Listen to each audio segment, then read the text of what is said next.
Everybody, it's Mike from the Mike Wagner Show, powered by SoundCloud Studios, brought to you by official sponsor of the Mike Wagner Show, international warring author Mia Mulson's Missing, available on Amazon, paperback and ebook, coming soon, Missing 2, double the suspense, double the fun. Check it out on Amazon.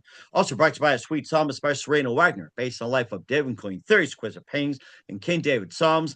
Check out the latest from Serena Wagner, the sweet psalmist, Amazon keyword, Sweet Psalmist Serena Wagner. Also, check out the Mike Wagner Show at the MikeWagnerShow.com, 50 podcast platforms, heard in 110 countries.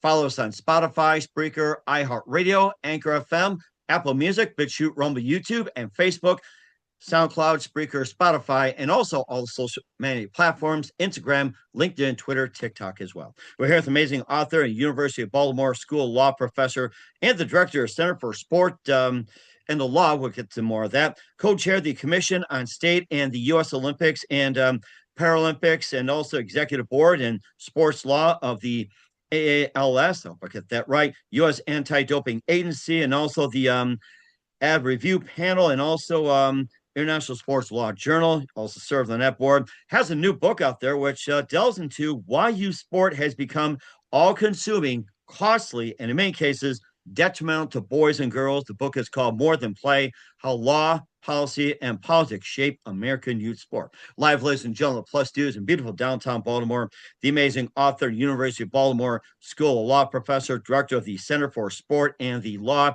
and the author of the book More Than Play: How Law, Policy, and the Politics Shape American Youth Sport, the multi-talented Dionne Koller. Dionne, good morning, good afternoon, good evening. Thanks for joining us today. Hey, thanks for having me here, Mike. It's really terrific to be here. Well, it's great to have you on as well, too. A great city of Baltimore with all the wonderful sports as well, like the Orioles, the Ravens, and everything like that. You're an author, University of Baltimore School of Law professor, and director of Center for Sport and the Law. You co-chaired the Commission on State of the U.S. Olympics and the Paralympics, and also served on a number of boards like the Sports Law of AALS, and also U.S. Anti-Doping Agency, Admin Review Panel, Education Board for the International Sports, and also the new book basically just goes into why youth sport has become all-consuming, costly in many cases, detrimental to boys and girls, and we'll talk about some of these dynamics, why it's happened. The book is called More Than Play: How Law, Policy, and Politics Shape American Youth Sport. Before getting on that, Dionne, tell us how you first got started. Well, I mean, this book is something that I wrote for personal and professional reasons. I got into sports law and got interested in this material because, first of all, I was an athlete growing up. I love sports, and so for personal reasons, I was very interested in pursuing sports law and continuing to write about it. I put my kids into youth sports. And so from a personal angle, I wanted to certainly be writing about this and working in this. But from a professional side, Mike, what I realized is that we just don't have enough legal kind of writing and scholarship about what's going on in youth sports. We have a lot from the medical community, from sociology, from different other academic disciplines, but the legal community has mostly ignored youth sports. And I thought that there was a real opportunity here to explain what was going on. And why was the legal community not involved with this? Well, I think one of the things I found in my research is that the law just assumes that youth sport is just always a good thing. It's something positive for kids. And so I think that as lawyers and legal scholars, we just assume there's really nothing to say about youth sports. Isn't it just good and easy and positive and something everybody should be doing? And so I think many of us, I'm included in this. I've been teaching sports law now for nearly 20 years, and I never included it in what I was teaching. I focused on professional and college sports. And so we just didn't think of youth sports as something that was deserving of our attention because, hey, isn't it all just good? And that's that. But there's a lot more to the story than that I found. And so I thought it was really important to describe that. Mm-hmm. And also maybe think of backyard sports. It doesn't necessarily have to be like league play, sanction, all that. I mean, backyard sports, that's been missing for quite some time.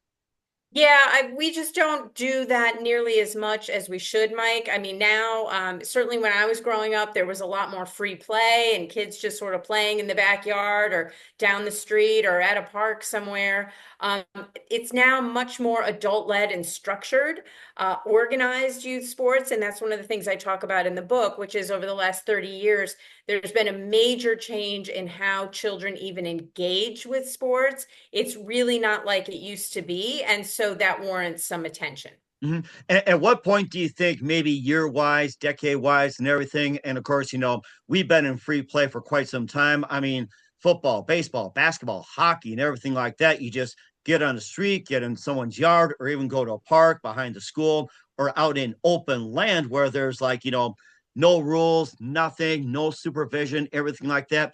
At what point, or maybe in a year or in a decade or some, has that significantly changed from just gathering a bunch of friends, going out to a field, the park, and just play whatever, baseball, football, basketball, hockey, bring a ball, have fun, sunrise to sunset, to get into where it's like adults have to be involved, community has to be involved, or worse, like sanctioned lawyers and everything. Where it has gotten to the point where it's like it went from the backyard free play to becoming just adult directed and everything else, as you mentioned. Like what year, what decade, what precise moment do you guess would that be? Well, I don't think there's a precise year, but I think sports sociologists have said since the 1980s, Oh. about the early 1990s, we start seeing this shift from more free play into more structured activities. And so about the early 1990s is when sociologists say parents became much more interested in putting their kids into activities that could cultivate skills and help kids develop and sort of develop measurable outcomes, right? And we also saw the evolution of the sports industry. So as the sports industry continues to grow during this time and explodes in popularity, we see that leaving kids to just play by themselves is becoming less popular, and having kids develop skills to become the next Michael Jordan or next great athlete becomes more popular. So there's a lot of different factors, but I think it's about the late 80s, early 1990s, what my research showed in terms of the history. And of course, it's still ongoing, right? We are now continuing to evolve where youth sport is becoming even more expensive, adult-led, structured, organized travel. And so we're right now at a point in history where we're the farthest away than we've ever been from that sort of free play predominant model. That certainly was something that when I was growing up was more common.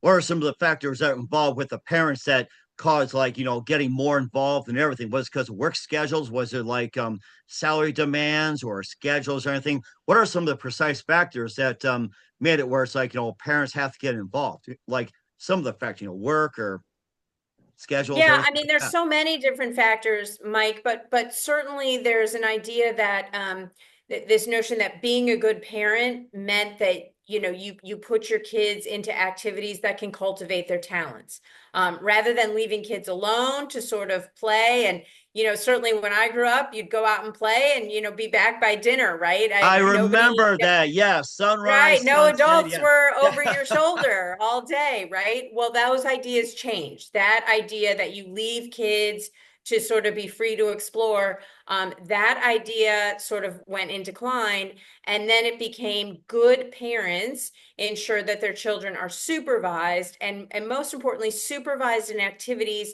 that can really cultivate their talents so that those kids can then, get into good colleges and have a great life in terms of employment possibilities. The whole idea is you can't leave kids to sort of develop themselves. You have to be cultivating them and involved as a parent. So, Mhm. as those ideas of more involved parenting kind of got swept in, and certainly as two income households, you need things for kids to do to be supervised. So, lots of different factors here. But I think what's feeding into these general societal factors is obviously the evolution of the global sports industry. And as we need more athletic talent, we have to start going into the youth category to start building that talent along the way. Mm-hmm. And of course, you talked about having all supervision, everything like that. How do you think the sports program, like with today being so regulated compared to the rest of the world, and sometimes even like the poorer countries, the parents will let their kids play soccer, especially around Brazil, South America, and everything. And without all these programs, some of them have become just great superstars, almost like Pele, Ronaldo, and all that. And of course, especially baseball, some poor countries, even like, some have end up being like a smaller version of Cal Ripken from Baltimore. Yeah, I mean, lots of countries are doing lots of different things. What we know is that around the world, more and more countries are engaging children in sports, again, because of the development of the global sports industry. And of course, you talk about soccer as a great example. But in the United States, we don't have a lot of regulation or policy, like a policy agenda in terms of government setting goals for kids' involvement in sports. From the perspective of kind of funding a lot of sports, we don't have a lot of government involvement in sports. Certainly, the government encourages kids to get involved in sports from the perspective of it's good for kids to exercise and the childhood obesity epidemic and lots of things like that. But we really don't have kind of a system where, say, the government is helping to fund youth sports like in lots of other places in the world. We don't have a government agency that's in charge of sports or that takes kind of any supervisory role over youth sports. So what's happened is youth sport has grown up in the private sector in the United States, unlike in other countries, and it's gotten so expensive that, and you bring up the example of soccer. Soccer in the United States for kids is now so very expensive that it's a lot of kids can't even access it. They can't play, they can't get involved. And so without kind of good publicly funded opportunities, you have a lot of kids that could be the next Pele and they can't access it in an organized way, at least. Mm-hmm. And do you think government intervention does need to be involved, or do you think, or is there a fear that government could get too much involved, hampering the sports culture, especially with cuts that's happening with Department of government efficiency? Do you think would that be necessary during this time, or is that going to be more of a deterrent? Well, I think certainly there's not a political appetite now for more government related to anything. But in terms of whether there's a need for more government involvement in sports, I think there's a good argument that there is. Not a government takeover of youth sports, not micromanaging Little League, nothing like that. But if you think about it, Mike, the government can be involved in a few different ways. First of all, there's federal government involvement and there's state government involvement. And the ways that our federal or state governments can get involved is, number one, through more public funding for kids' sports. More kids in this country could participate in sports if we went back to more of a recreational league model and if we did more public funding so that more kids could get involved. That would be healthy. It would probably save us a lot of money in the long run in terms of healthcare costs and all the like. That would be a really good investment. We know sports does some good things. Right now, we don't have a lot of public funding for sports. So that's one way the government could be involved. A second way the government can be involved is there could be some at least minimum safety standards. So, Mike, when we talk about government involvement, I think we talk about it in generalities and we think, oh, wait a second, we don't want the government taking everything over. But there's a whole lot of space in between no involvement and a takeover, right, of sports for, say, requiring coaches to have background checks so that every coach that's involved with a kid we know, say, doesn't have a criminal record or something like that. So I think there's a lot of room for some minimum standards and a little more funding than we have today, and it could make a big difference in the lives of kids. Mm-hmm. And speaking of coaches, parents, athletes, and everything like that, that dynamic has somehow changed as well too. In the book, More Than Play: How Law, Policy, and Politics Shape Youth American Sport, with Dionne Koller. We'll get to that in just 1 minute. But first, you listen to the Mike Wagner Show at the MikeWagnerShow.com, powered by SoundCloud Studios. Visit online at SoundCloudStudios.com for all your needs Looking at a professional website without breaking your budget, Sonic Web Studios is the answer. Sonic Web Studios offers fast, affordable custom web designs that blow the competition away. Call today 1-800-303-3960. It's 1-800-303-3960 or email to support@sonicwebstudios.com. Mention the Mike Wagner Show. Get 20% off your first project. Sonic Web Studios. Take your image to the next level. Also, time to give an official shout out to our official sponsor of the Mike Wagner Show, international warring author Mia Molson-Zia. If you love fast-paced mysteries, you'll love Missing by Mia Molson-Zia, available on Amazon in paperback and ebook. Missing is fast-paced and intriguing with an unforgettable twist. Takes place in 4 countries, 2 strangers, 1 target, where truth is illusion and those who will be the first go missing. It's available on Amazon in paperback and ebook. Missing by Mia Molson-Zia has garnered great reviews and even been endorsed by Howard celebrities, including Joanna Cassidy, Forrest Riley, and Mayo. So grab your copy today for It Goes Missing by Mia Molson-Zia, available on Amazon. Coming soon, Missing 2, Double the Suspense, Double the Fun. Check it out on Amazon. Also brought to you by Sweet Psalmist by Serena Wagner, based on the life of David, including 30 exquisite pains and King David Psalms. The Sweet Psalmist gives a new perspective of the life of David through Psalms he wrote as the time of shepherd where it started, and complicated yet turbulent relationship with King Saul. It's a story of love, betrayal, repentance, hope, and more. Check out the Sweet Psalmist by Serena Wagner on Amazon. Keyword Sweet Psalmist Serena Wagner. Also, check out the Mike Wagner Show at themikewagnershow.com, 50 podcast platforms. Heard in over 110 countries. Take us with you on any mobile device. Follow us on Spotify, Spreaker, iHeartRadio, Apple Music, also on Facebook, LinkedIn, Twitter, and more. And for t-shirts, pop sockets, throw pillows, tote bags, hoodies, Amazon.com. Check out the Mike Wagner Show podcast. Keywords, Mike Wagner Show podcast. And for more great gift ideas, merchandise, and more, Amazon.com/Mia Molson-Zia. And support the Mike Wagner Show on Anchor FM, PayPal, and the MikeWagnerShow.com. We're here with amazing author and University of Baltimore School of Law professor and the director of Center for Sport and the Law, Dionne Koller, here on the Mike Wagner Show with More Than Play, how law, policy, and politics shape youth American sports.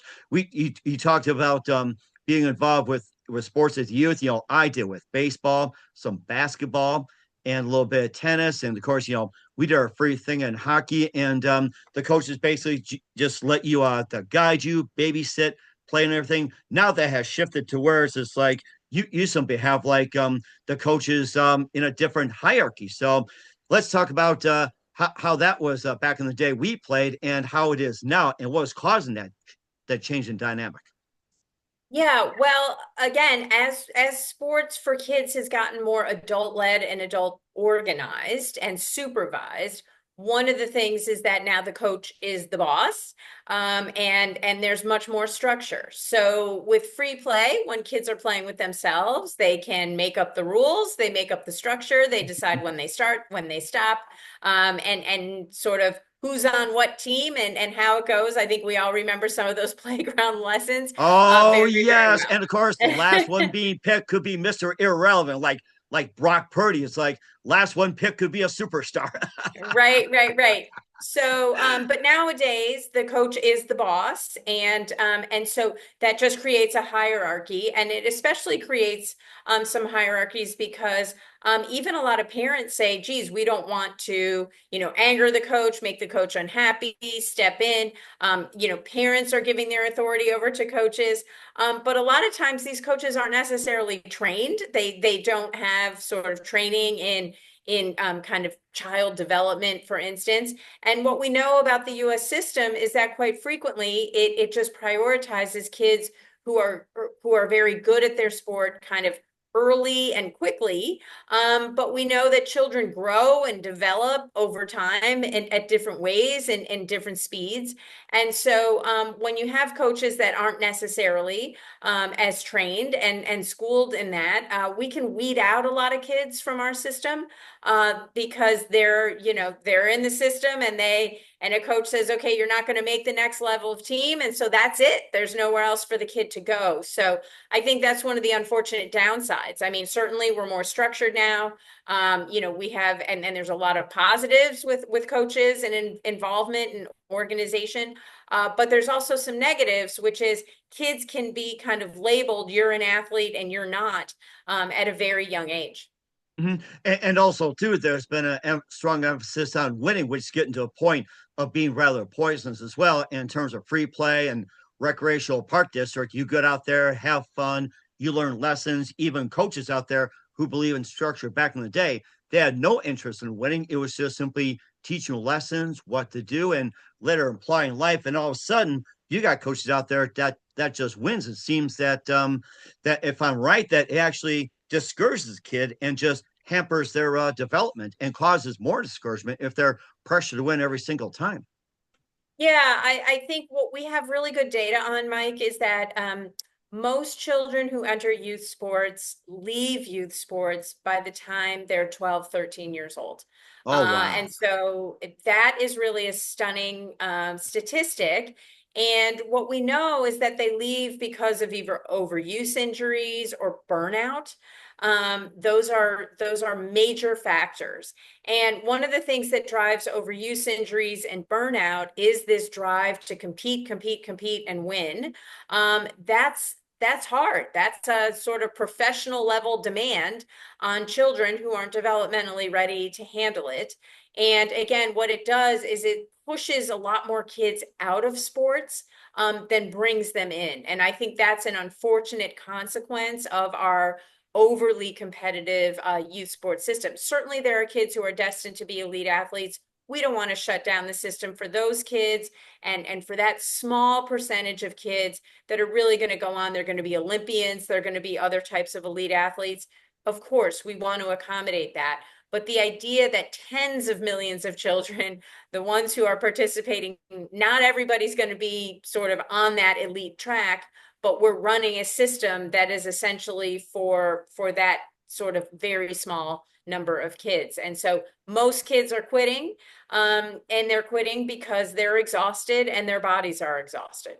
Mm-hmm. Also, I heard the statistic recently too, and if you confirm, maybe just tweak a little bit. That I heard the statistic in order for a player to be successful in baseball, just as a shortstop, that the odds of making was it the high school team was like 1 in 100 or something like that. Then go to college, 1 in 1,000. Then you have the minor leagues, 1 in 10,000. Or if you move up in levels, and then starting shortstop in majors, I heard it's like one about 1 million, 3 million, and it's like a really high odds. It's almost like trying to win the lottery if you become a starting shortstop.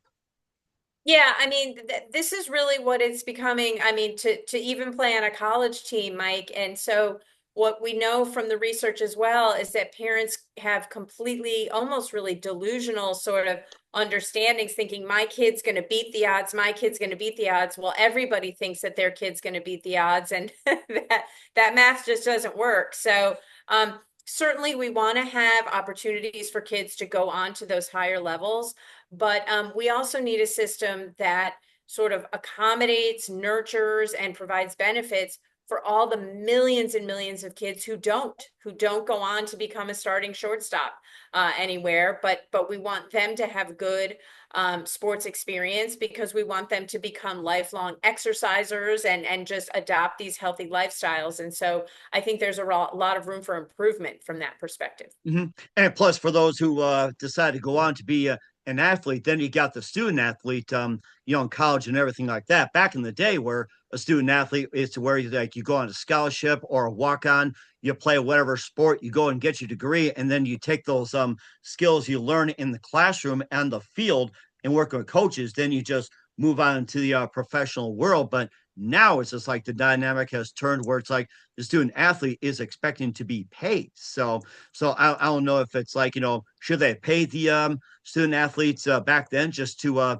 keep them in? Or is this like, are they waking up to realizing now that, hey, I think it's time to pay them? Even what's even more evident that you see these jerseys with their numbers on it, and yet the student athlete's getting no money from it.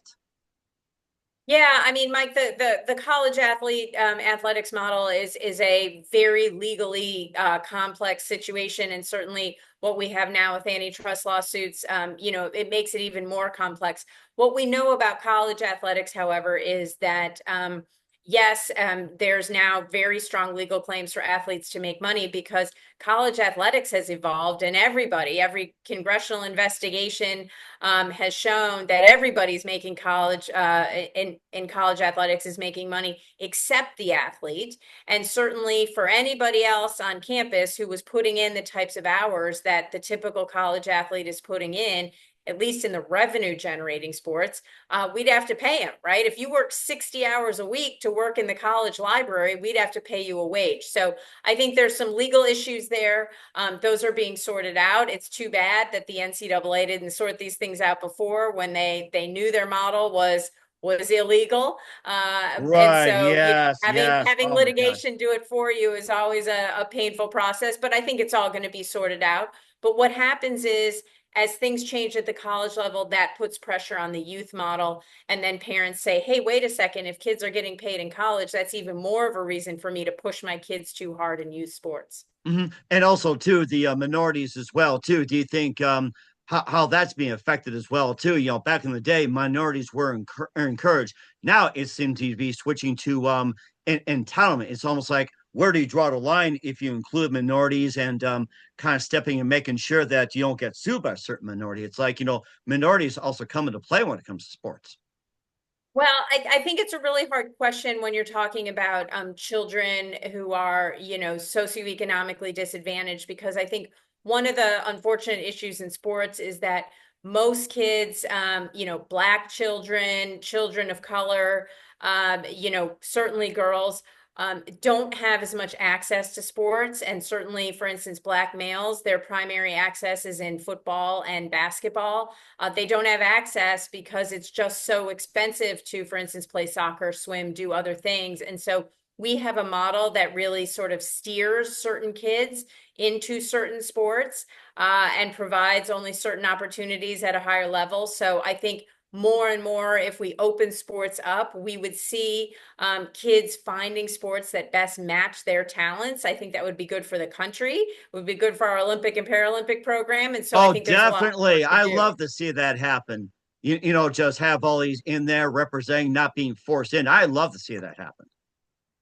We have certainly much more we can do for our Olympic and Paralympic pipelines, if we opened up more youth sports to more kids and didn't make it so expensive. So we might finally have a winning handball team, Mike. Handball, pickleball, cornhole. I mean, what is it like? You got like break dancing, rap dancing, roller skating. It's like, I watched a little bit of the Olympics last year. It's like, I couldn't think of new sports that came out. So Yeah, the International Olympic Committee is fighting hard to try and keep the Olympic movement relevant to young people. And so rock climbing it is, Mike. It's a little different than the Olympics of our youth. I remember that. Yeah, too. As another thing I was going to mention as well, too, Title IX that has come into play as well. How do you think Title IX has benefited so far? Do you think it's still benefited, or it has got to a point where it's hurting female athletes, or is it get to a point where it's on the verge of being abused or taken advantage of? Well, the Title IX, it's now over 50 years old. And what we do know, what the data show about Title IX, first of all, Title IX only applies to school-based sports programs. It doesn't apply to anything outside of schools. But what we know very clearly is Title IX has really never been enforced the way it should have been enforced, and that girls and women still don't get the number of participation opportunities that they should. It's certainly much, much better than it used to be, but we're not quite there yet. So one of the things that I think is important is that we move away from sort of these outdated ideas, which were prevalent up until even just 20 years ago, that girls weren't as interested in sport as boys. But we now have the numbers, and if you look at high school sports, for instance, girls and boys, it's pretty equal. I mean, the demand is there, and so every kid, if they have access to it, would like to at least have an opportunity to play sports. Again, it's expensive, and then once we get them in the system, we often drive them out because it's just too competitive. Right. But Yeah. It's since like, hey, come on, go pro, go college, will you? Let's go. Let's go. Right, exactly. But since Title IX has been passed, that's one of the things that has caused our youth sports system to really explode in terms of an industry. Is there are a lot more people who want to play sports now. And I think that's really great as well too, and of course a bit more as well too. What can people do to help and everything? We'll be back with more than play: how law, policy, politics shape American youth sport with Dionne Koller. You listen to the Mike Wagner Show at the MikeWagnerShow.com, powered by SoundCloud Studios. brought to you by official sponsor of the Mike Wagner Show, international well-ring author Me Molson's in Missing. The Sweet Psalmist by Serena Wagner, based on a life of David, including 30 exquisite paintings. King David Psalms, Amazon.com, keyword Sweet Psalmist Serena Wagner. We'll be back with author Dionne Koller of More Than Play, How Law, Policy, Politics Shape Youth American Sport after this timeout. We're back with author Dionne Koller here on the Mike Wagner Show with More Than Play, How Law, Policy, Politics Shape Youth American Sport. And just one more thing, if you were to run the American sports system, whether it be IOC or some agency or whatever as well, what would you like to see enforced and what would you like to see changes as well? Well, I'd really like to see a lot more public funding for youth sports. I'd like to see all kids have an opportunity to play sports. I'd like to see a much broader range of sports options. There's so many different ways we can engage kids physically. It would be so good for them. We know it is. And if I were running it, I would make their at least a minimum, Mike, a minimum safety standard so that coaches have background checks and parents can have peace of mind to know that they're the people who are around their kids. Most of them are really, really good people, but just peace of mind to know that, we get those bad apples out of youth sports. And don't forget the referees as well, too. Don't forget that. Yeah. I mean, there's so much to be done in youth sports, of course, but anybody who has access to kids in youth sports, I think, should have at least a criminal background check.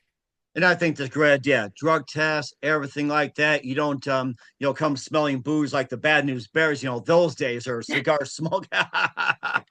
Right. I, So, in my world, I wouldn't overly regulate, Mike, but I would just make sure that some of these minimums are met and that more kids could get in the game. mm-hmm. And of course, lastly, how can we help? Well, I think the way to help is to talk to your state legislators, talk to your federal legislators, and say, let's do some common sense things and get more kids involved in youth sports. It's good for the country. Mm-hmm. And certainly indeed as well, too. Make it great again. And where can we find your book, More Than Play at, and all your works at, Dionne? Well, you can find the book anywhere where books are sold, and you can learn more about me and my work at my website, dionnekoller.com. That's certainly great. We're here with Dionne Koller of More Than Play, How Law, Policy, and Politics Shape Youth American Sport here on the Mike Wagner Show. Just a few more things. Dionne, what else can we expect in 2025 and beyond? Well, I'm going to continue talking about the book in 2025 and continue writing about youth sports. And we have lots of states now, Mike, that are getting interested in learning more about what they can do to ensure safe, positive sport experiences. And so I look forward to working with any states that are interested in talking about these things more. And we're certainly looking forward to as well. Who do you consider biggest influence in your career?